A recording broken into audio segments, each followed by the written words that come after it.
Meanwhile,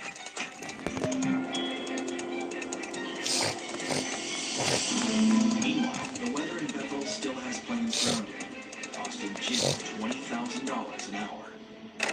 In order to fly legally, pilots need a 500-foot ceiling and 1 mile of visibility. Yeah. Yeah, the weather there.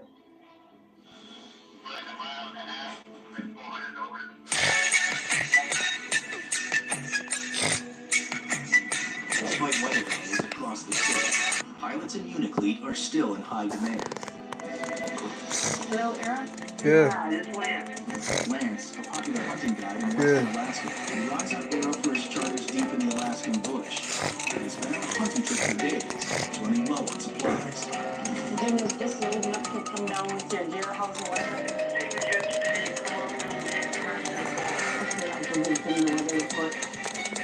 Lance just called me and said the weather's what we've seen yesterday. Calm and patches of fog, but doable. Okay, he didn't say anything about the water, did he? About the water. I'm concerned that the water came up with all that rain. Lance is up there and Justin, I'm going to take the rest of this gear here, a couple backpacks and some food mostly.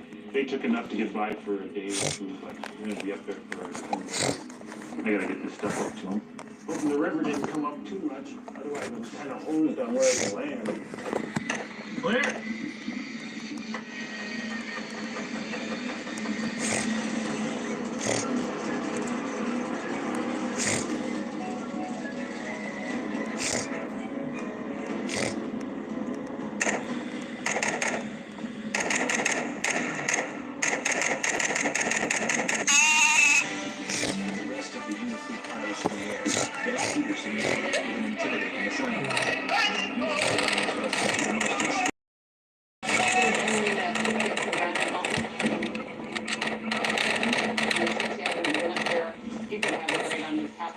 Yeah, I don't think it's in their database. Oh, it isn't?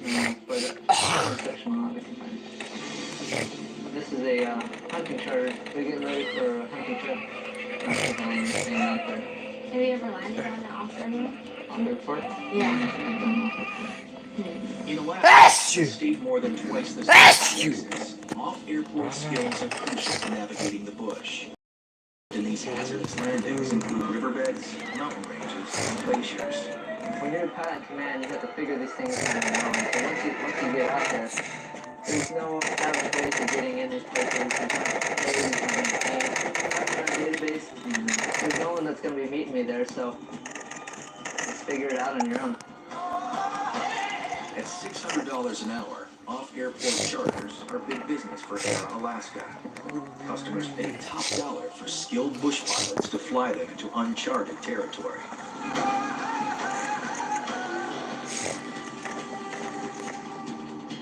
While Bonaparte on his first airport assignment, Jim, 170 miles to the south, closes in on Lance's campsite. Lance is up that way. When landing on maintained runways, pilots have windsocks and the assistance of air traffic control to help them land. However, in off-airport landing, the elements are unknown. Jim can only rely on his visual cues and experience. See, that water's come up quite a bit. Let's see what this is over here. I lost half of my runway. With nothing but rocky terrain and deep tundra for miles around, Jim has no choice but to take his chances on the narrow gravel bar.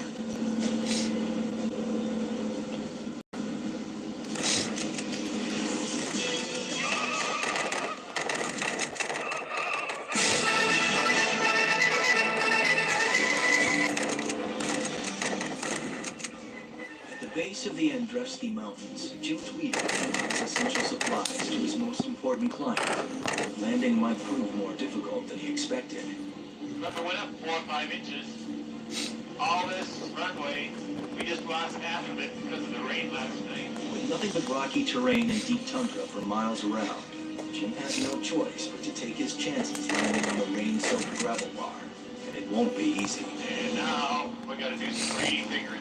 The high water level not only reduced the size of his landing strip by 50%, Jim will have to drag his wheels in the river to slow the 180's momentum Any large rocks or debris just beneath the surface, snap off the landing gear.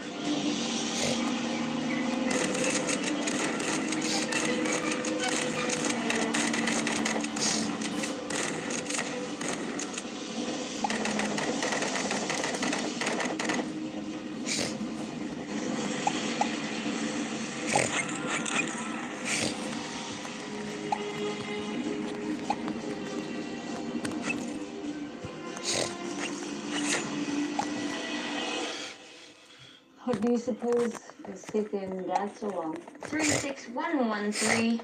Frono likes Jim to check in regularly during off-airport runs. Today, he's been out for over 3 hours without radio contact. Jim's one of the best pilots at calling in off of a village, you know. A lot of pilots forget to do that, but he'll call and let us know where he's at.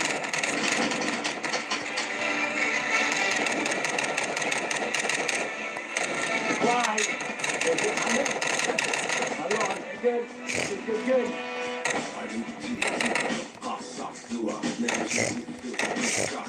Everybody, keep going. Once we get everything put together, we'll find it better.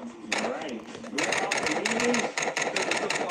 The satellite phone don't always get great reception, so we dropped the call. I'm never sure exactly what Furno heard this morning, but I wanted to make sure that Jim understood what we was dealing with, because I don't want to lose that trust that, you know, if I say, hey, it's good enough to come in, then it's good enough to come in, and if it isn't, then he's not wasting time and fuel making sure that he can get in here. Having successfully supplied the hunters, Jim now has to figure out how to take off. I gotta consider that water draining through the middle of my runway now. And, you know, I lost quite a bit of width, probably 10 feet of width or so. A third of my runway, basically. And I just gotta figure out, you know, what's best here. Jim has 25 years of experience with off-airport landings.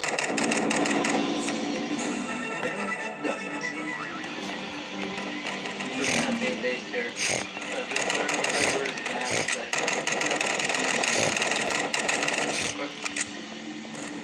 Venturing into uncharted territory on his first day, Ben relies on his passengers to guide him to Granite Mountain. Shoot it on that ridge? Or right in front of us? I see that ridge.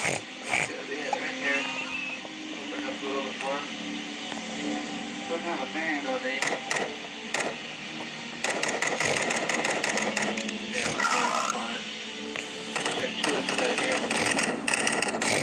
At 260 miles south from Bethel, Jim's busy spot. Planes have been grounded for 19 hours, costing him $300,000 and bringing services to the surrounding villages to a complete halt. Yep. 500 left? Yeah, just 500. So, I'll be taking off in between.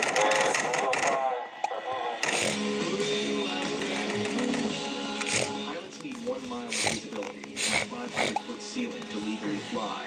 The unpredictable weather is cleared, and pilots are allowed to take off again, reconnecting remote villages with the rest of the world.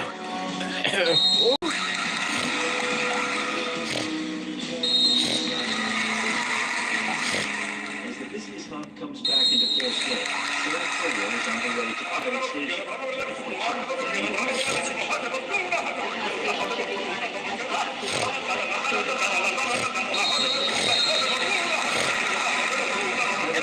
Runway is positioned perpendicular to the Yukon River, known for its unpredictable crossways and downdrafts. Because of the high winds surrounding the Delta, Sarah uses cable to land the plane safely.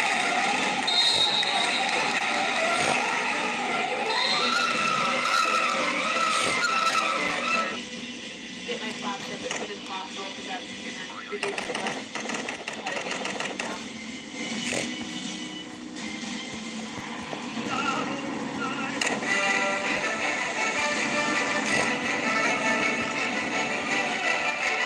Wings pilot's nature is a mother and her severely dehydrated child.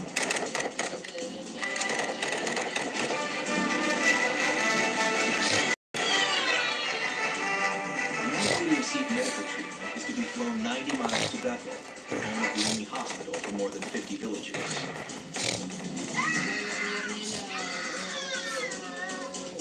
With the plane plane at maximum capacity. Sarah has to combat strong winds with a heavy load.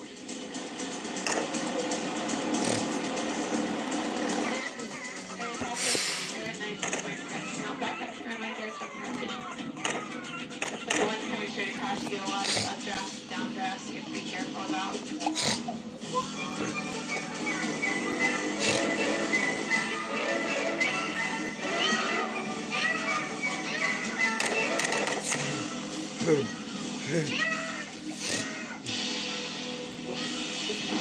No.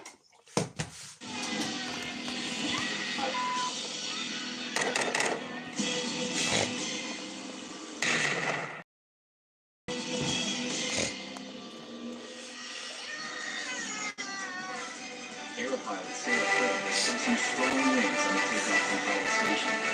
The plane filled to capacity. It's not making it any easier.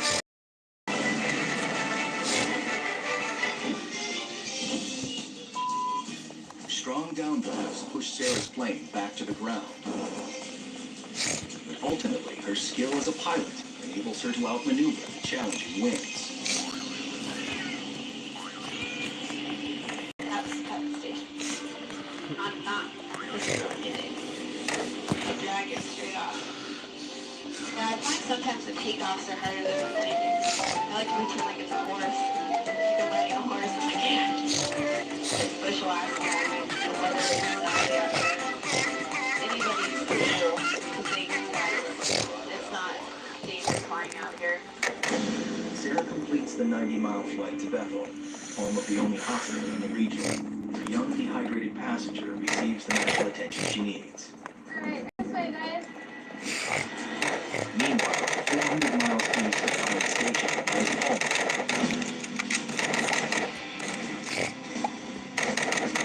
A new father, a Uniclete native, Yuri Ivanov, is trained for an upgrade into the 208 Caravan. To run through some emergency procedures, sudden landings, steep turns, stuff you can get familiar with flying with. Yuri can prove himself to it means more money, more flight time with Air Alaska.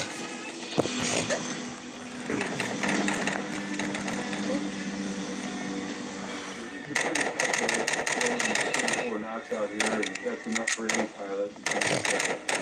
We'll throw them into the fire right away.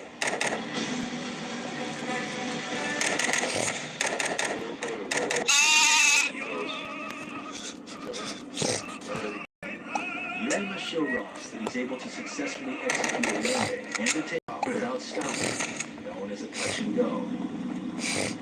This essential skill is used to test questionable surfaces and abort landings in emergency situations.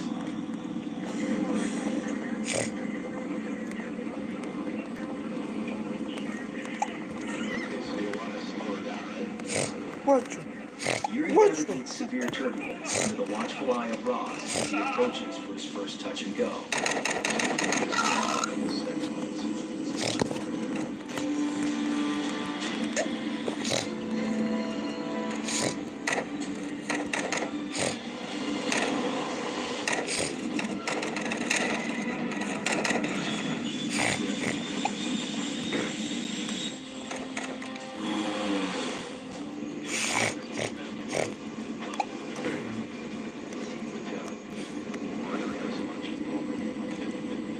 The trip was fine. It's a little windy out here, so it had little chops here and there, but all in all, it was turned out pretty good. We'll just give him some more experience, and as we keep flying, we keep adding new things to the equation, so, he's learning quite a bit here. I think he'll just get better and better as we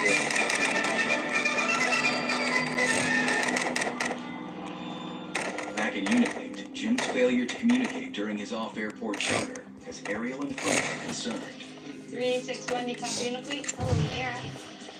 Yeah, Jim doesn't call in. It's really irritating because we have to try to track him down. And if Jim is more than 30 minutes late returning from the Andrewski Mountains, Fernal will have to begin an official search for his plane. All right, good luck. See you later. The rising water levels have compromised Jim's improvised runway, making it 100 feet shorter than the recommended distance needed for takeoff.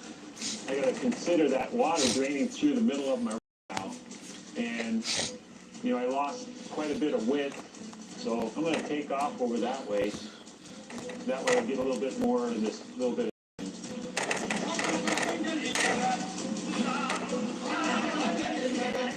It's over 100 miles to the closest village, with water covering his runway. Jim can't take off. He runs the risk of being stranded for days until the riverbed dries out.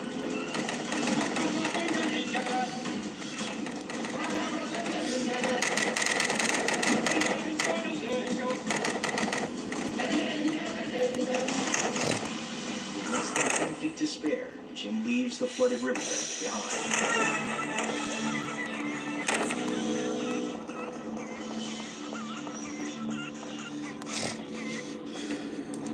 After 3+ hours without communication, Jim arrives back in Unicorn. A less than warm reception. You're late. Busy working. Working? Took us a while to get down there because it was fogged in. So I had to go way down. We had to go south and then come back up and around. No sat phone? It was a little bit of a struggle today. No calls. No hugs. No dinner. 102 miles north of Unicorn, and halfway through his first hunting charter, rookie pilot Ben prepares for his first off-airport landing. Airship. Yeah, that's the right there. In off-airport landings, the pilot's only indicators are knowledge of the area and experience, neither of which Ben has. He'll have to feel out the crosswinds and terrain and make adjustments as he goes. No one stopped. Out here in the middle of nowhere. Not much way to find out what the wind's doing down there, is there?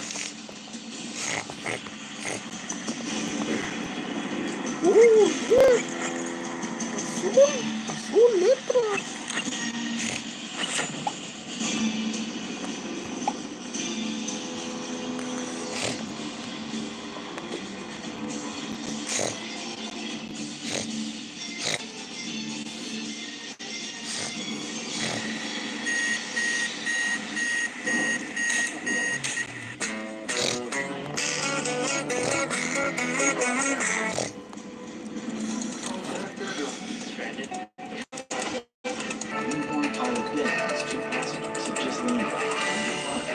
They're not alone.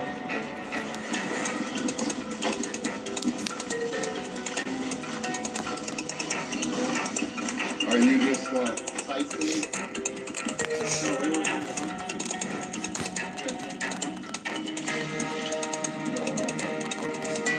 Anyway, we're trying to get out of here. Ben? Yeah. Kelly. My pleasure, sir. You guys ever want to look at our gold? Hey,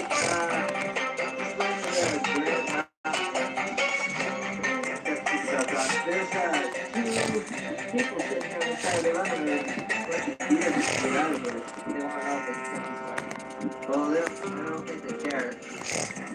Unically, I guess. I'll find a place to stay. I'll get a hotel, I don't care. I've been up here for 4 months, I'm ready for some civilization. On my word, not there. Anyone who comes here, you never want to leave.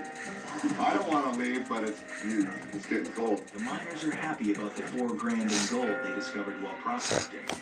You see that? But right now, they're even happier about the prospect of going home. It's been a long process. I'm going home. When they say there's a God, they ain't lying. You guys just lucked out and just happened to come here today. Yeah, you're the first airplane since August 28th. August 28th. Back in Unicleat, Yuri is greeted by his family after landing his first flight as a certified caravan pilot. What the hell? They didn't even tell us you were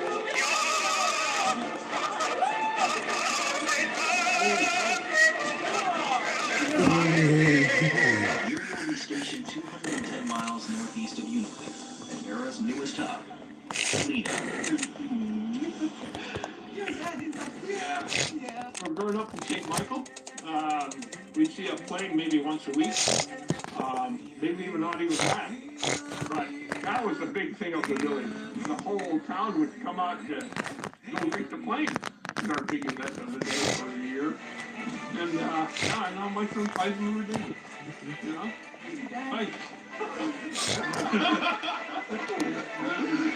How are you guys doing? Good trip. Yeah, it was nice. No bumps at all. Nice up top. Just coming over. I gotta help these guys out. I got some stuff to do with it. What? What are we gonna get? Yuri's not coming back? Yeah. Well, yeah, Ben is climbing his butt off. Hard to get used to somebody going slow, Yeah. but it right up. Oh, good. Oh, okay. Oh, see you. I might be back. Okay. Yeah. Good to see you. Good to see you guys too. Wish I could stay, but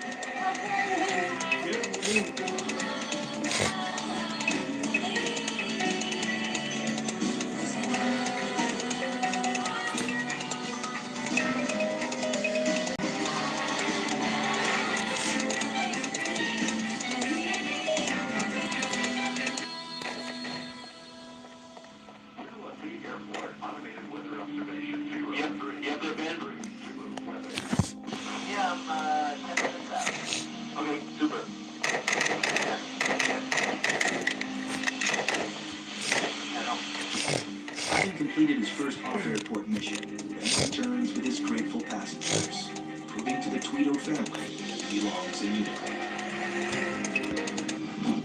Oh, nice and fresh paint. I'm just glad to get off the mountain. When the plane first came over the ridge up in the valley, we looked at each other, gave each other a big hug. Hey, we're finally out. Get out of here. So it was a total godsend to have this plane come by when it did.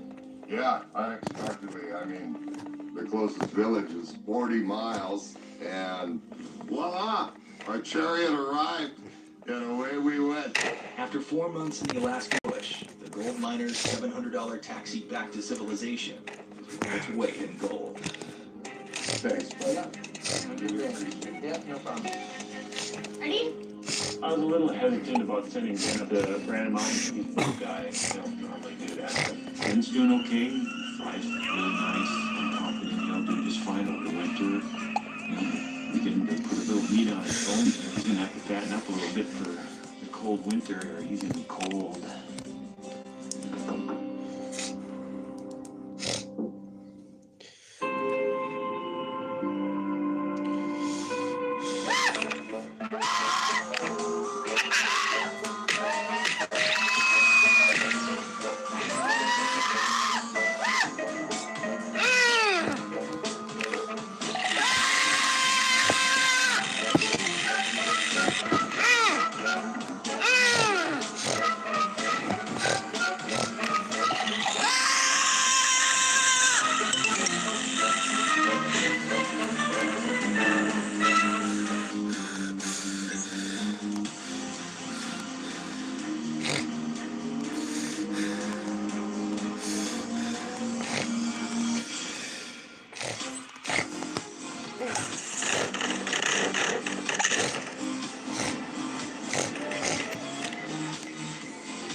Una cultura fascinante, una nación que llegó lejos. Lo más interesante es que tendríamos humanos viviendo allá arriba a largo plazo. Solo puede ser hecho en Estados Unidos. De América para el mundo.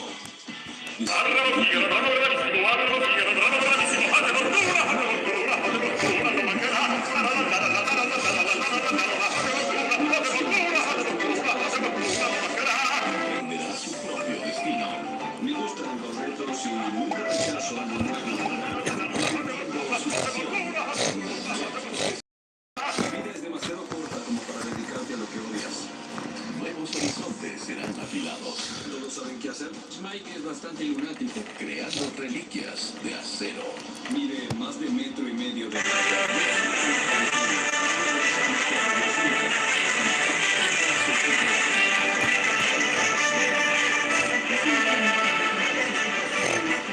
Obras trabajan para ellos. Sí. Estas y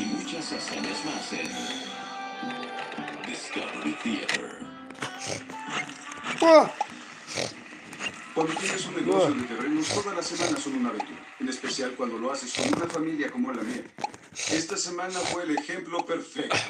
Todo empezó un domingo frío y nublado al norte de Nueva York. Muchachos, creo que es por ahí, justo después de esa península. Está justo enfrente de eso. Somos expertos en terrenos. Hacemos los sueños de las personas realidad. Es algo muy común entre nosotros. El sueño de tener un terreno es algo que todos quieren. Todas las personas quieren ser dueños de su tierra. Creo que yo soy el que más hace enojar a mi papá. Tengo un carácter muy difícil, soy muy testarudo. Estamos tratando de decidir dónde construir un terreno. Nos preguntamos, ¿cómo podemos sacar ventaja de las condiciones que tiene la tierra? Pero la atracción principal tiene que ser su playa arenosa y su caleta privada. Es por eso que esta semana vamos a construir en el agua. Nuestra misión era crear una linda casa del lago para una familia a la que le encantan los deportes acuáticos. Y todo lo que hacemos para terminar esta toalla flotante es para cumplir una gran misión. Si nosotros hicimos bien nuestro trabajo, esa familia verá este proyecto y entonces dirá, vaya, este lugar tiene que ser nuestro. El lunes a primera hora pondremos a la venta esta propiedad. Pero hoy será la casa del lago sobre la hamburguesa. Dentro de esta se esconden secretos, maldiciones, avaricias y venganzas. Cuando entras a la casa, se produce una atmósfera de intriga, de sucesos sobrenaturales que costaron vidas, mientras que otros obtenían el vida. Estas y muchas historias más en Discovery Theater.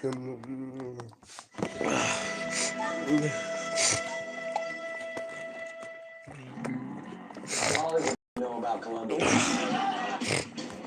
Cocaine, cartels, kidnapping. I'll tell you what, there's a lot to know about Colombia. Colombian coffee represents 15 to 20% of all the coffee I'm roasting. 5,000 pounds of Colombian coffee. Truckloads, shiploads of coffee. And what we have here, the best roasters in the world. Mega talent represented here in terms of Colombian coffees.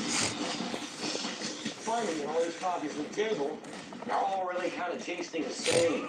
This one tastes like that one, and here, and here, and here. I think the way we break the mold here, we need to go somewhere where there's no other roasters. Something off the beaten path. I want to break out and do something completely different. So Hollywood, does your wife know that I want you to go to Colombia? No, she doesn't. She doesn't. What are you going to let her know?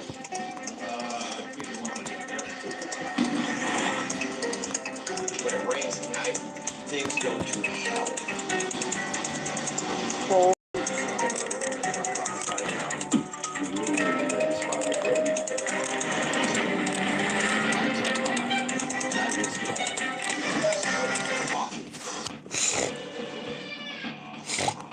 Think oil is big money? Your daily cup of joe is a $60 billion a year industry. The only problem, the best stuff grows in the planet's most dangerous places. Look at this. So for my business, that's where I go. Baby. Time, Colombia. I'm in Medellin, Colombia. The entry point for any coffee search in Colombia. Like any coffee roaster, I've been to Colombia many times. It seems like every trip there's something new. New air, it's new values in place. New laws that last year I simply couldn't drive up because of the violence. Drug cartels, guerrillas, paramilitary, with the violence. All we use the conflict.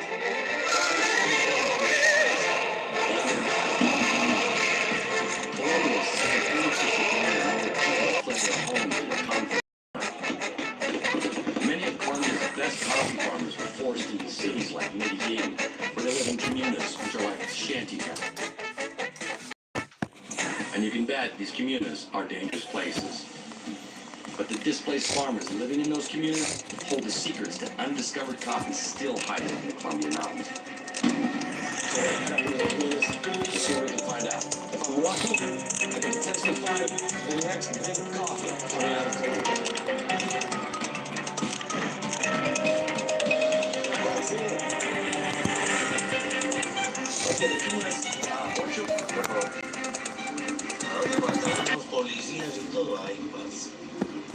say?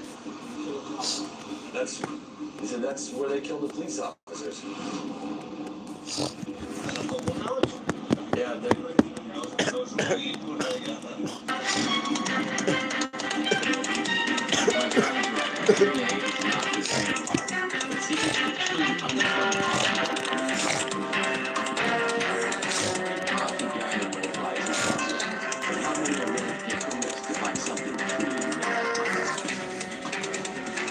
There's a coffee guy.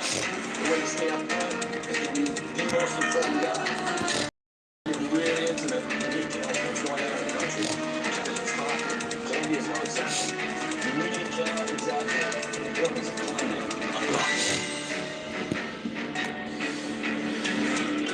This city is a poster child for a city in transition. Some safe places and some not so safe places. And frankly, right now, we're going into one of those not so safe places.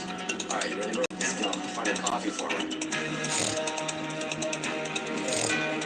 Commuters mean borough or district or any of these. The three of them are famous. They really are. You need to go too far. Enchanted towns. This is really one of the only train towns in the world where you see has gondola stores.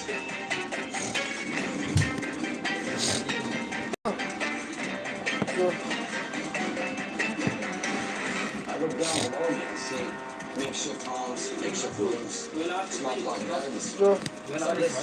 ¿Qué pasa mi cuello? ¿Qué tiene mi cuello? Ya, poco sucio. That's a steep slope.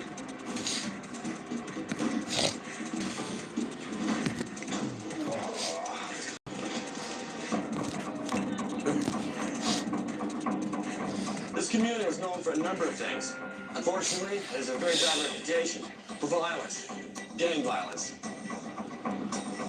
Just recently, 7 people were killed. In fact, the numbers, they're mounting every day. It's also known for something else, though. It's home to hundreds, if not thousands, of displaced coffee farmers. Those are people I'm interested in. Not only that, it's Sunday, and there's a displaced farmers meeting going on at the top of the community. I'd say we go in, we sit down with them, and we hear the stories. From those, we'll get a great picture about what's going on with Colombian coffee, and hopefully a lead that will lead me to some extraordinary beat.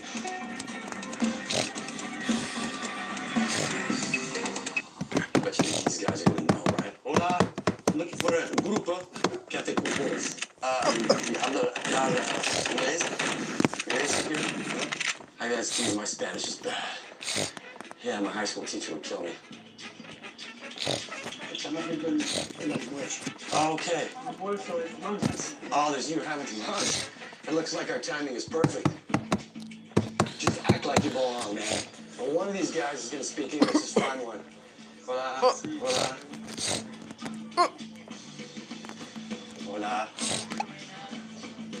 Oh, yeah. This is called sancocho. Sancocho, no? See? See? It's a stew. It's like Colombian traditional. Ah, this is for me? See, yeah. Yeah? And you speak English? Yeah. Oh, yeah. No. You notice on the camera opens up doors? And this lovely, salty man. The spontaneous potatoes, but the actual broth itself tastes a lot like home. Like chicken soup. I can tell how you're jealous.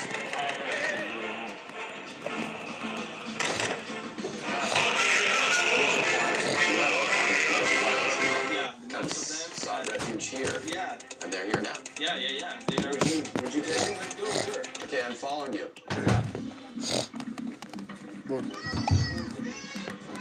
Where are you, Hollywood? Yeah, okay. Hola.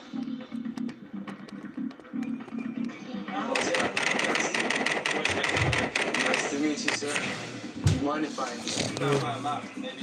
See that? Look at that beautiful Colombia.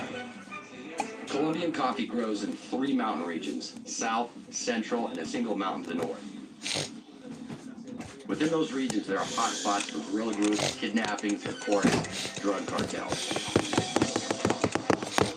What I don't want to do is find myself in the middle of those conflict zones. What I do want to do is push close enough up to them to find a coffee that no one else would dare to find. Zonas muy conflictivas. He said that there they produce the best coffees of Antioquia. Right. These zones are very treated. They have balance. They have the ones that have tried to get back to their land. They have been killed by the wolves. This whole area here is too violent. Don't Yeah. go there. Yeah. So I avoid this area completely. Yeah. The north, are you familiar with Sierra Nevada? Yeah, there are conflicted zones too. There are conflict zones in Sierra Nevada. Un surco de marihuana, uno de café y uno de coca. Marijuana trade, Yeah, so and cocaine, there cartels, are cartels and paramilitary. Big part, northern and central Colombia, still way too violent. Their advice is to hunt for million and cops south of the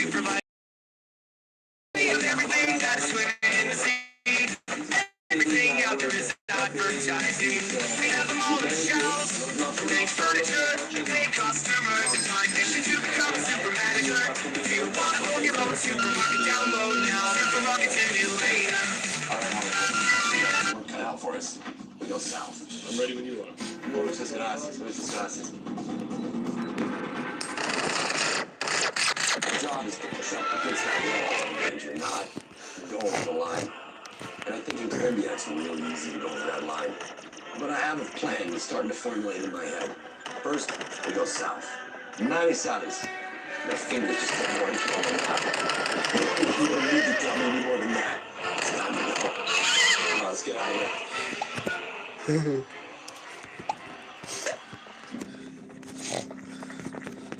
Nighttime always comes way too fast when I'm hanging with the locals. And Community 8, after dark, is a place, well, where things get ugly in a hurry. Gang hits, cop killings, dismemberments. Google this place, it's notorious. This is one of the smarter things we've ever done, Hollywood. But I tell you what, I think it's gonna pay off. If we're playing with our luck. yeah. The police don't feel safe. We're probably not gonna find a lot of taxis around. Oh, and did I mention the gondolas close early on Sundays? Now again, strategy's simple. In a situation like this, walk quickly, just act like you know what you're doing. Act like you belong.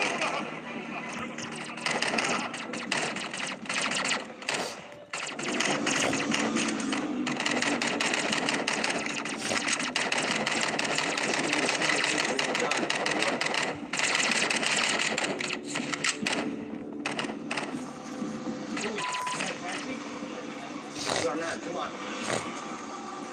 We're going downhill, my friend. Take us downhill. How you feeling? After that, I was getting a little bit concerned there at the end, were you? Yeah, it was a little eerie. So I think the strategy's pretty clear. Tomorrow, south of Medellin. We'll hunt all around there and see what we can find. Qué raro, como apareció.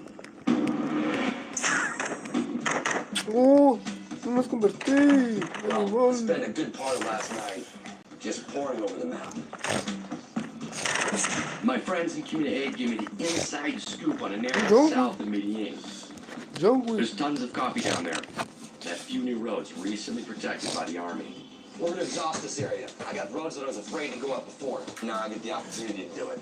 And I want to go all the way up. ¿Te sientes seguro con tu móvil debido a los hackers? No te preocupes, soy Max, el guardián de tu móvil. Yo te protejo cuando navegas por la web.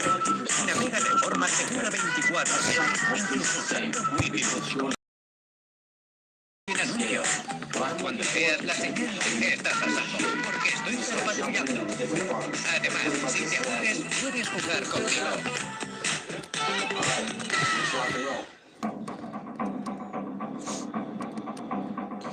The mountains, they're up for grabs. Conflicts. Drug cartels, guerrillas, paramilitary. They're leaving the safety of what we know. The hotels, electricity, the rest of it. Who knows? The mountains of Colombia. That right there, right? Running the pond, you're right.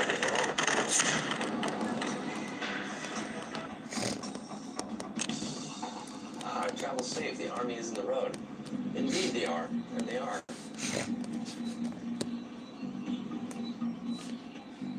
There was a time absolutely no way could I drive this road.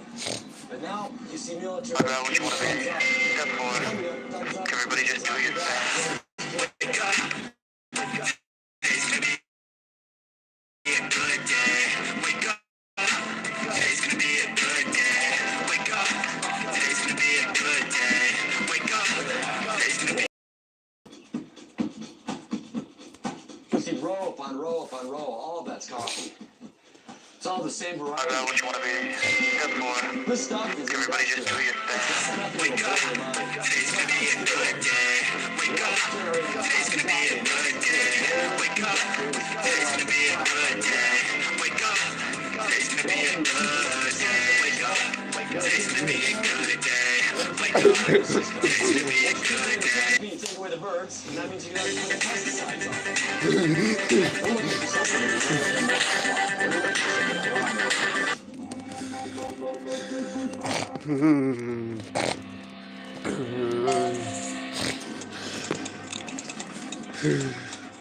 Right up on that ridge. So now you're starting to see like it is. Off together. Of course, the banana just blast the trees like this, offering shade. See my arm? Shaded. Oh, here. This is beautiful.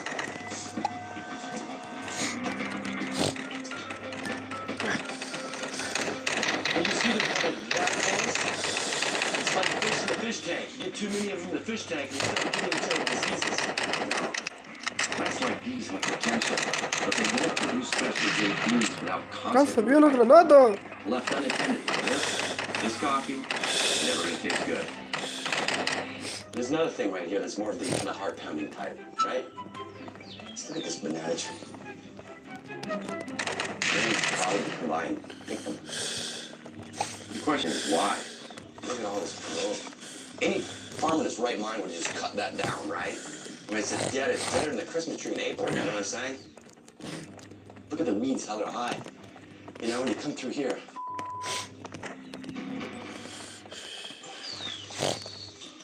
It's abandoned, you know what I know? My house is destroyed. I would say someone purposely destroyed this hacienda, when you say. When you see a farm this size, house that's been toppled over like this, and a farmer hasn't come back, it's just not safe to be here. You don't have to be a coffee guy to see the tragedy in this. It tells the story of thousands and thousands and thousands of farmers where violence has just completely turned their lives upside down. It just blows my mind. Along that ridge, you see haciendas, houses, and farms. One valley over, this is what you find. Level the houses, abandoned farms. Well, we wanted to push the envelope. Welcome to the envelope. It's out of here. Road after road, it's clear there's a massive amount of coffee being grown here. But the working farms all seem to be geared towards that same industrial grade. And most likely, all this coffee is going to end up on grocery store shelves all over the world. But it would never be specialty grade. Specialty grade coffee I'm looking for needs to be grown in the shade. There's nothing here my customers are going to want. I'm like carrots, you know? Way too close. No shade grown coffees. Anywhere.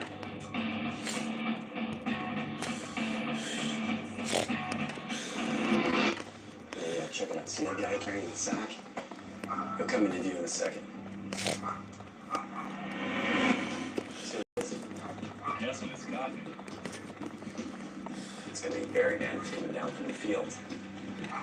They're processing here. This is gonna seem really awkward, dude. That's how we're gonna do it, right? Let's go.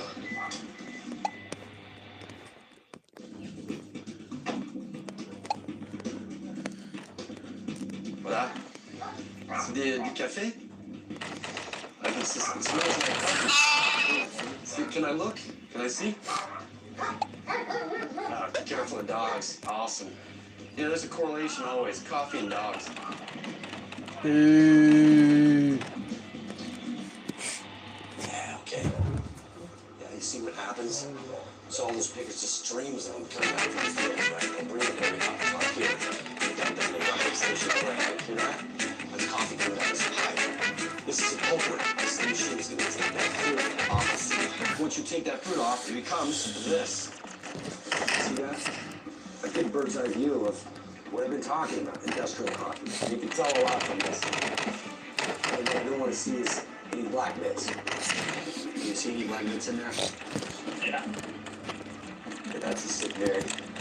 Maybe 20% of what I hold in my hand can be considered specialty grades, but the rest of it that's been pulled and mixed together, it's not very good. Some are right, some are not right. So where are you going on? You see so many of them in this bin. It takes me to potentially become could have been, especially when you're coffee ingested. Not too bad. If I took the time to pull out, that would be right cooked the berries and I can make a great cup of coffee. Let's do that with 250,000 pounds. It's taking a while, you know what I mean? We're looking at pretty terrible. I'm already.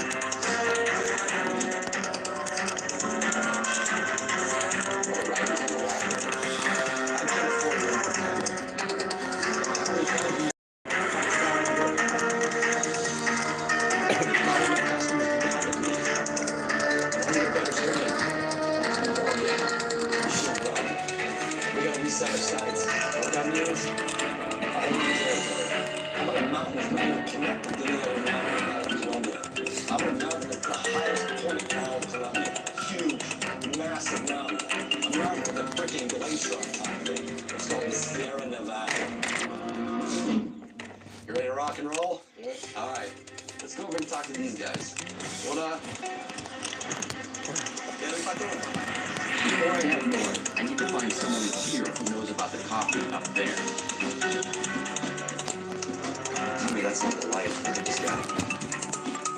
That's the okay. Hold on. Buenas tardes. Buenas. Muy bien.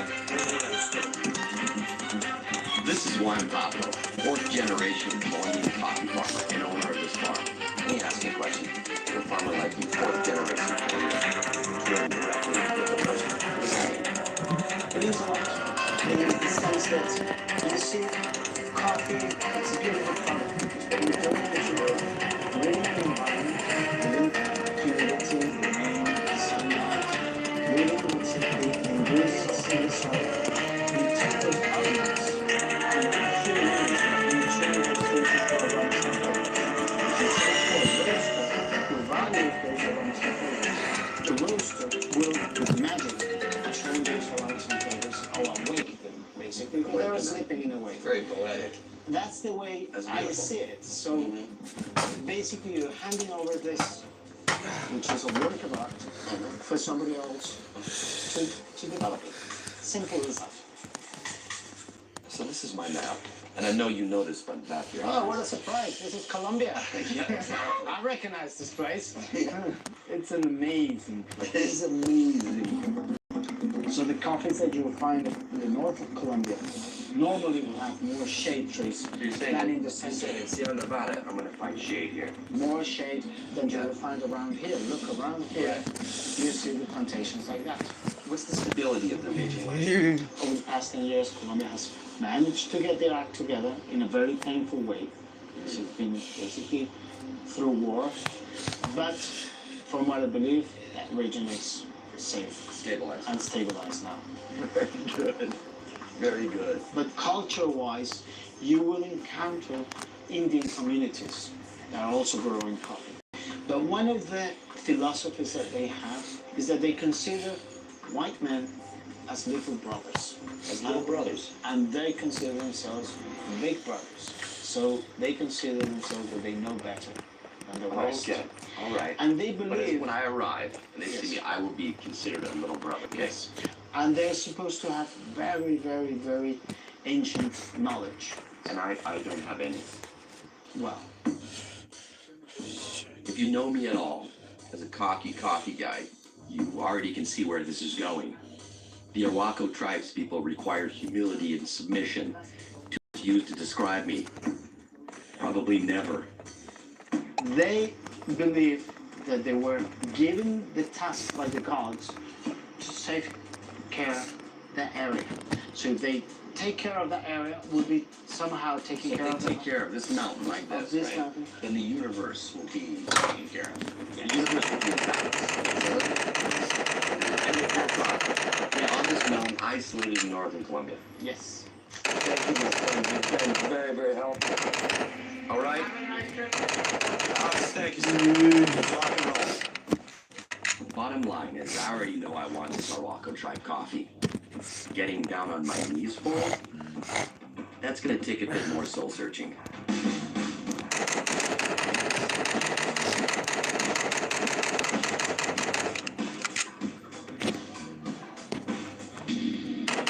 Bummer. Got some good news, got some bad news. Good news is pretty obvious around the airport.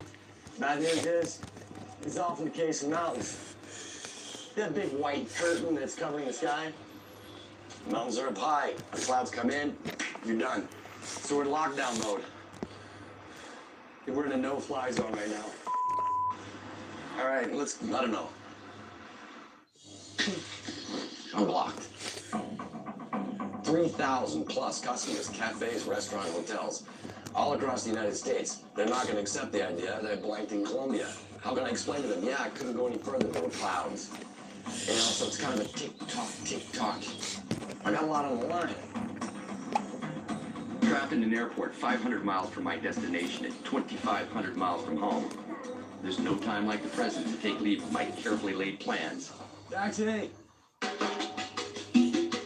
Cancel flight? You gotta turn lemons into whatever, lemonade, right? So what do? You take an hour-and-a-half cab ride? Or what do you get? A Colombian amusement park. But all to ourselves, right? Check this out, man!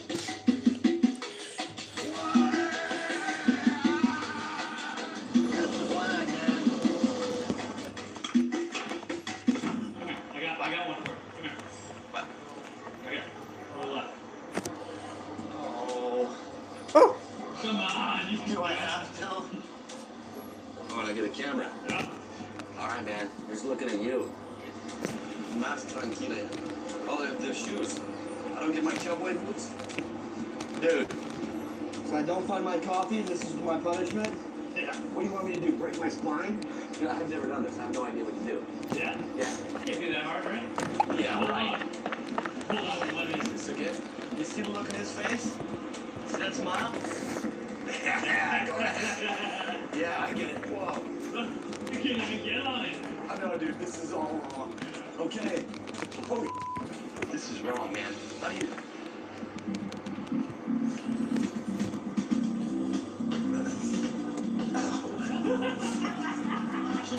Man, he's gonna turn it. I know he's gonna turn it. Well, it's not too bad.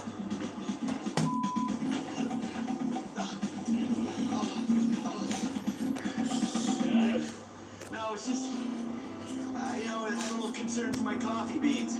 I'm here to find beans, not lose them, if you know what I mean. All right. Give me your camera. I'm not going on this. Sure? You ready? All right, let's see if you can do it.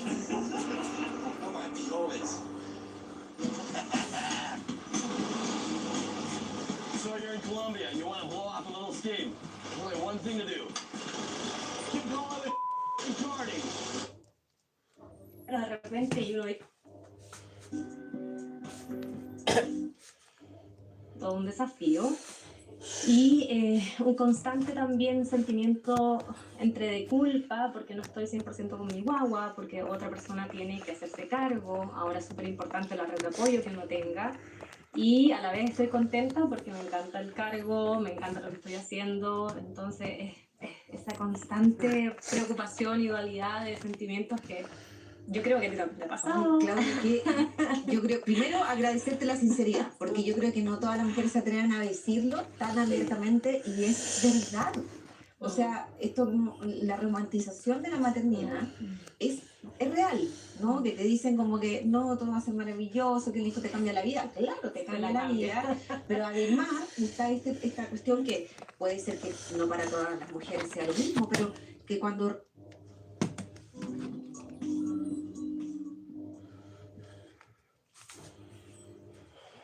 el hombre sigue haciendo su carrera. Y las mujeres muchas veces o tenemos que optar, o tenemos que parar, o está ese sentimiento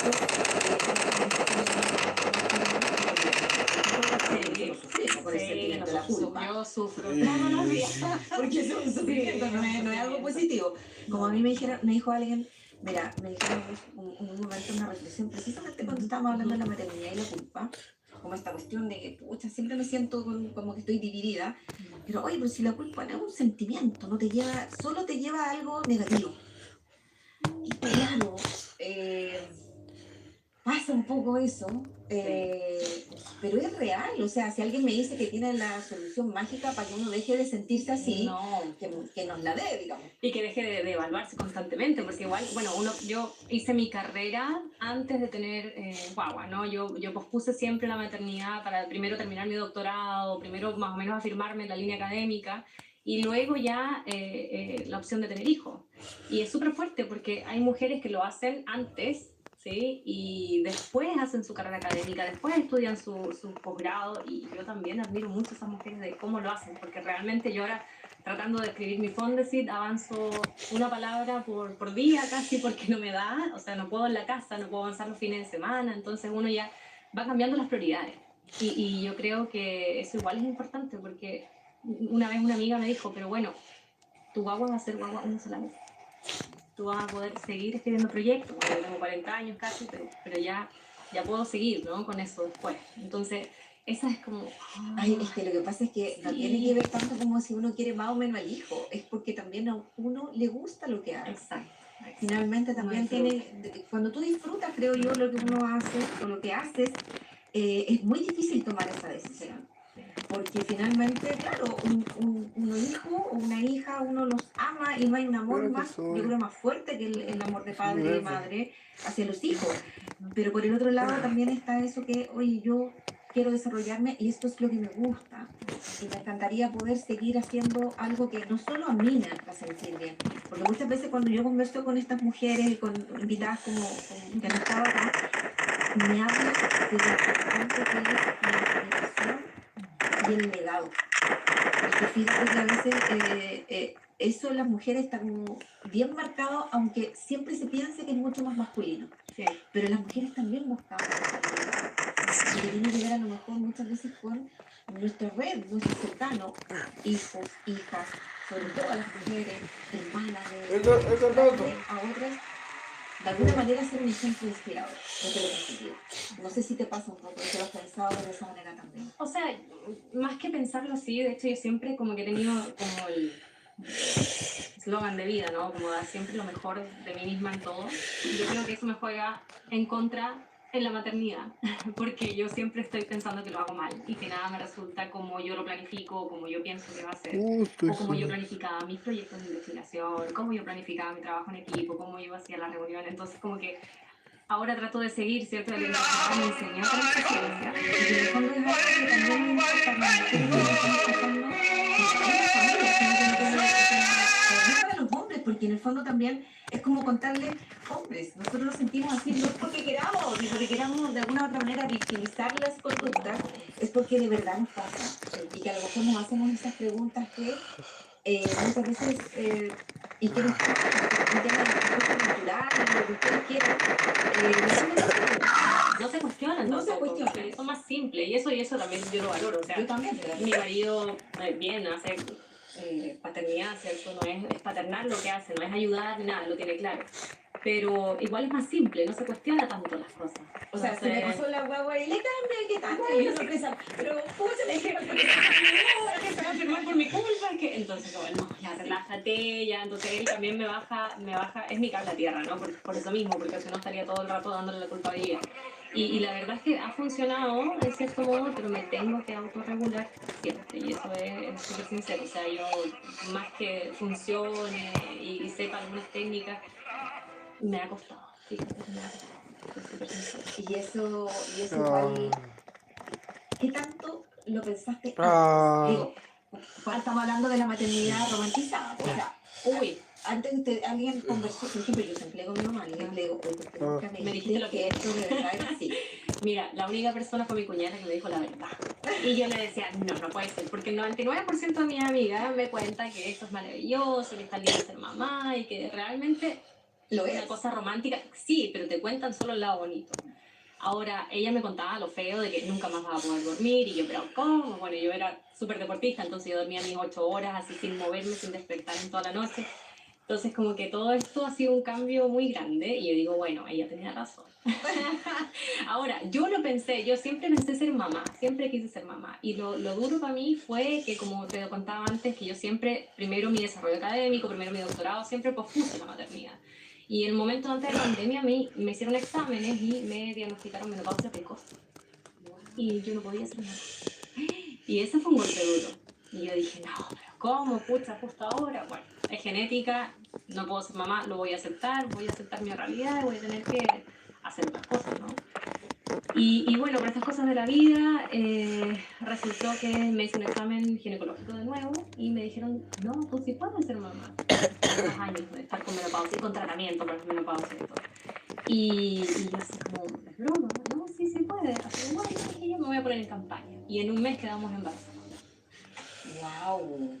Sí, entonces fue, más encima, en la culpabilidad también, vuelvo atrás, es como, oye, esto es un regalo del universo, y yo lo estoy... Sí, y yo me siento y yo me siento de esta manera, así como dudando de por qué, o oye, soy mala madre, bueno, si el universo me lo regaló es porque realmente era para mí, ¿no? Entonces me ponen el desafío siempre, y digo, bueno, actitud positiva, a pesar de que uno cae en lo negativo, actitud positiva, y trato de hacer ese trabajo. Qué interesante lo que cuenta Claudia, de verdad, desde lo humano. Porque, y vuelvo a insistir, yo creo que hay muchas mujeres más que lo viven, que lo piensan, que lo sienten, pero que muchas veces no son comprendidas en ese pensamiento. Porque el verbalizarlo, muchas veces la sociedad, esta idealización de la familia, de los hijos, del deber ser, tienes que ser una madre de esas características, finalmente hace que uno mejor, a veces o no lo cuenta, lo calla, y así que, O porque es mal visto, nada porque más. es mal visto. O sea, yo sé que yo probablemente voy a ser funada por esto, no, pero la verdad es que yo hablo de la sinceridad real, lo que me pasa a mí. Yo insisto, las historias son diferentes, todo, quizás no todas lo viven de la misma manera. Hay otras mamás que quizás solo han vivido cosas bonitas, y bonito, o no se sienten culpables, de pronto cada uno es diferente. Pero es una realidad, mira, ahora me acordé quién fue una cantante británica, la Lily, no me acuerdo el apellido en este momento, pero que ella fue la que dijo que si hubiese tenido sus 2 hijos, su carrera seguramente hubiese seguido y hubiese ido a la cumbre, digamos. Como bien titulada, funarla, criticar, pero ¿cómo? Dice que tus hijos, que los hijos son los... Y nadie niega aquello. Si el punto es que hay un poco, y eso, en el fondo, creo que quien no lo reconozca como mujer que le ha pasado, y ahí es donde, en el fondo, también dabas un punto. En el caso de tu carrera como investigadora también y tu trayectoria, por ejemplo, aquí yo tengo del año 2020 tecnología 3D para la enseñanza de la anatomía, 2019 respuesta morfológica al ejercicio de intervalos de alta intensidad, y así 2016 19 publicaciones voz y 7 como primera autora. O sea, hay un desarrollo en el área de la investigación y de la academia súper ascendente. Y tú me dices, bueno, el 2020 ahí fue lo último y ahí estoy en pausa. O sea, la última publicación ahora fue, creo, el 2024, Claro. pero en conjunto, entonces como que igual he participado, pero ahora que nació mi bebé, es la pausa más grande, yo creo que voy a tener, porque, insisto, me he sentado a escribir mi fotografía y no se puede. No avanzo como quiero. Y en este proyecto de tecnologías 3D para la enseñanza de la anatomía, digamos, igual hay aquí, está algo bien interesante, que es la docencia mezclada con las nuevas tecnologías. Cuéntanos un poquito de qué se trata el proyecto. Bueno, ese proyecto fue un proyecto de desarrollo e innovación docente que me gané en el 2020, y justo porque estábamos en pandemia, yo siempre busqué alguna manera de enseñarles anatomía funcional, sobre todo del sistema muscular, a los alumnos de educación física. Entonces ahí nació, yo utilizaba ya hace mucho tiempo un software 3D de anatomía, y tenía que conseguir los financiamientos para las licencias, digamos, de modo presencial, hablando con la gente, en biblioteca, de pronto, entonces de a poco me conseguía los fondos. Y postulé este proyecto para poder pagar las licencias ese año, la verdad. Y ese año ya el software era utilizado por el CEBIR. que se llama Completa Anatomía. Yo creo que todo el mundo lo conoce. ¿Cómo crees tú que impacta finalmente en la aplicación de las nuevas tecnologías en el aula? Que yo creo que es algo que también... Sí, yo creo que es súper importante poder utilizar estas tecnologías, por lo menos en mis alumnos he visto un avance, o sea, para bien, ¿no? Versus la disección tradicional de cadáveres humanos, porque también hice clases mixtas, me conseguí también los laboratorios de anatomía de la universidad, porque yo como pertenezco al otro departamento, y tuvieron experiencias así como ver cadáveres muy interesantes en vivo y en directo, pero lo que más me sirve a mí es el software, ¿no? Porque más encima ellos lo pueden tener en su propio dispositivo móvil. Entonces ellos están en el celular estudiando, y digo, bueno, estudien, si pasan tiempo en las redes sociales o en TikTok, les digo, por favor, estudien con su software la función muscular, porque tiene videos, tiene realidad aumentada. Entonces está bien interesante ese software, que ahora lo tomó el Sevier, que antiguamente cuando yo lo usaba solamente estaba en inglés, los alumnos me alegaban porque solamente estaba en inglés, y ahora ya está en español. O sea, de verdad es una herramienta que sí. Me imagino que también para la docencia. Es para la docencia. Yo la uso que para aquí la como docencia. profesora, como académica también es mucho más amable. Sí, mucho más amable. Los chicos han tenido una buena recepción de la utilización de esta herramienta para poder estudiar anatomía sobre todo. Así que bien, bueno, de hecho ahí estaba planificando mi fondesit también hacia esa línea, ¿no? De la enseñanza de la anatomía para profesores de educación física también y con enfoque de género. A ver, eso me gusta. Sí, eso lo estaba pensando justamente para escribir el fondesit que estaba ya teniendo hace un par de días, avanzando súper poco, pero ahí estoy.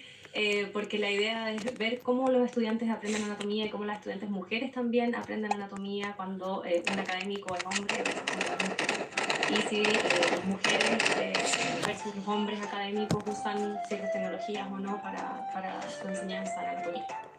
Y eso también hoy día, dentro del mundo universitario, es un tema también sobre los sesgos, ¿no? También sobre, en el fondo, la educación no sexista en el aula. Exacto. Bueno, todo ese tema, porque en el tema de género hay harto, ¿no? que enfocarse, pero yo me quiero enfocar nada más en esa puntita de iceberg, de ver cómo es que aprenden las mujeres o cómo es que participan más. Hay algunos estudios que dicen que las mujeres participan más cuando las docentes en anatomía. ¿Por un tema de sentirse más cómodas? Parece que así es. Sí, bueno, la verdad no. La idea es estudiarlo y saber qué es lo que realmente pasa.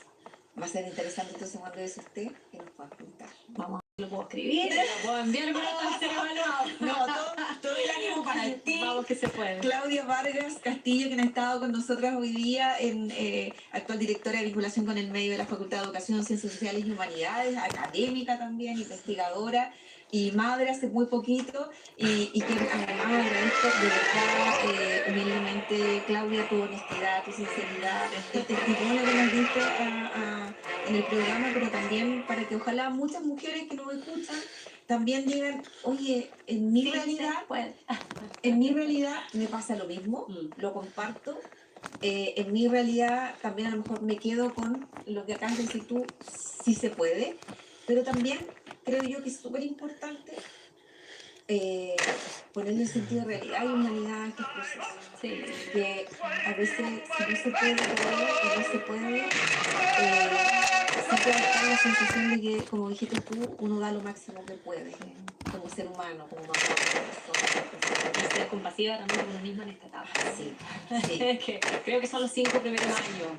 Sí. Creo que son. Sí. Tú tienes más experiencia, de pronto tú no podrías contar si es así o no. Mira, Yo estuve en la Armada de Estados Unidos por 28 años y debido a eso tengo varios problemas de espalda, así es que tenerlo en mi casa ha sido maravilloso. El masaje y el calor son un gran elemento y debido a eso lo uso todos los días. He sido maestra por más de 30 años y estoy de pie por al menos 8 horas al día. Cuando regreso a casa, apenas puedo caminar porque me duelen las piernas, pero con unos cuantos minutos en mi sillón, con su masaje, que se siente tan bien, mis piernas se calman y me siento liberada del estrés. Stand Up Sit realmente le permite relajarse y renovarse con un gran masaje cuando usted lo quiera. Cuenta con 10 modos diferentes de masaje, 5 intensidades, 5 velocidades y programación de tiempo para darse un masaje a su gusto. Cuando me siento estresada o tensa, solo me siento en mi sillón y permito que toda esa tensión desaparezca. ¿Tiene problemas para dormir por la noche? Suba sus pies sobre Stand Up Sit y permita que masajee todo su cuerpo para ayudarle a relajarse y recuperarse, para que pueda tener una mejor noche de descanso. Y todo con el toque de un botón. Es la forma conveniente para relajarse. Funcional, con genuina piel suave al tacto y durable. Mejora la calidad de su vida de forma conveniente, cómoda y relajante con Stand Up Sit. ¿Por qué compraría algo más si esto te ayuda a levantarte? Te da masaje de pies a cabeza, tiene calor y luce muy bien en mi hogar. No desperdicie su dinero en esos otros sillones que no hacen nada, ni ofrecen soporte. Aquí Stand Up Sit que lo levanta de forma segura en la posición derecha con solo el toque del botón. Con el poder de combinación, suavemente lo ayuda a regresar a la posición perfecta de sentado. Puede sentarse y relajarse o recostarse para relajarse más cómodamente. Cuenta con un descansapiés y 5 motores que le dan 3 opciones de masaje de vibración y una opción de calor. Entonces, ¿qué está esperando? Adquiera Stand Up Sit ahora en oferta exclusiva de lanzamiento. ¿Por qué relajarse de otra manera? Ordene su Stand Up Sit ahora. A veces, la peor parte de sentarse puede ser levantarse. Tiene que empujar, jalar y esforzarse. Puede producir dolor, tensión y pérdida de equilibrio. Presentamos Stand Up Sit, el revolucionario sillón que levanta su asiento para ayudarlo a ponerse de pie. Solo presione el botón y pase de estar totalmente reclinado a estar de pie. Hace que el levantarse sea más fácil y seguro. Con su poder de movimiento, suavemente lo ayudará a volver a la posición perfecta de sentado. Me da independencia. No tengo que depender de otras personas. Puedo levantarme y caminar. Me siento libre de nuevo. Es muy cómodo y fácil de usar. Puedes cambiar de posición con solo presionar un botón. Especialmente a mí me gusta la posición de reclinado en la que puedo recostarme y sentir el masaje en mis músculos. Yo tenía que usar un bastón para levantarme de mi sillón. Cuando me siento en ese sillón de masaje, ¿me siento seguro? Camino. Ayuda a que todo su cuerpo se sienta mejor. Stand Up Sit está hecho con lujosa y genuina piel. Es suave al tacto y durable. Tengo 8 meses de embarazo y tengo un niño de casi 2 años, así es que constantemente estoy detrás de él y eso hace que se me inflamen mis tobillos y me duelan los pies. La función de reclinado me permite quitar el peso a mis tobillos y eliminar la presión de mi espalda, lo cual hace mi vida más fácil. Stand Up Sit tiene motores que entran posicionados ergonómicamente para que usted pueda disfrutar de un relajante masaje de vibración con calor de pies a cabeza. Este es un masajista profesional en casa las 24 horas del día. Cuando me siento estresada, solo me siento en mi sillón y permito que toda esa tensión desaparezca. Stand Up Sit brinda comodidad y conveniencia para cualquiera que necesite ser más cuidadoso al levantarse o sentarse y hacerlo suavemente de forma gradual y sin movimientos bruscos. Y con su poder de movimiento, suavemente lo ayudará a volver a la posición perfecta de sentado. El secreto de Stand Up Sit está en la notable combinación de su diseño y gran comodidad, con un poderoso motor que gradualmente le ayuda a levantarse con balance y confianza. Todo con el toque de un botón. Con Stand Up Sit, usted puede recostarse y relajarse. Siente que impulsar un bastón o pedir ayuda.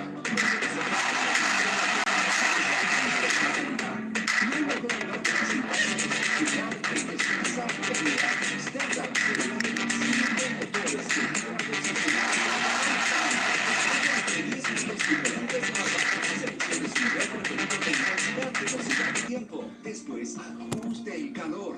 Además,